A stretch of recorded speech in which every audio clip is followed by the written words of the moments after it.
Mayabang at payaman lang ito. Laging salita, puro lang ang forma.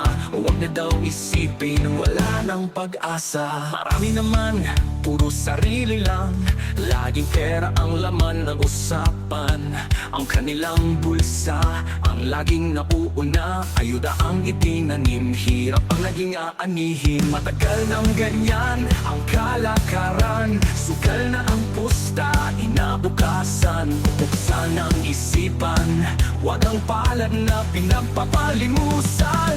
Sari-saring trapo, halo-halong demonyo.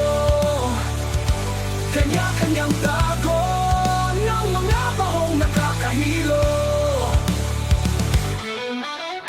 May mga laging nakangiti sa kamera, ngunit sa likod may lihim na agenda. Nagpapabango, puro papogi, kaalyado ng mga demonyo palagi. Yung iba naman walang malasakit, sa kapangyarihan sila'y nakakapit. Sila'y nagbabanta, nagkakalak ng takot, para ang bulog niya mabaon sa limot.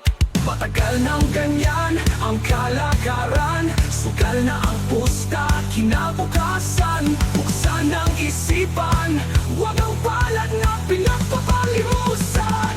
Sari-saring trapo, halo-halong demonyo. Kanya-kanyang tago ng mga bahong nakakahilo. Mahirap ang Pilipinas, bakit sila hindi? Maikli ang kumot, bakit sila hindi na mamaluktot? Taong bayan ay pulubi, pera ng politiko hindi. Tama ba ang tumahimik na lang at huwag maghanap ng paraan? Sari-saring trapo, halo-halong demonyo. Kanya-kanyang tago ng mga bahong nakakahilo. Ang kasalukuyan ay utang natin sa mga kabataan. Huwag natin ipamana ang ganito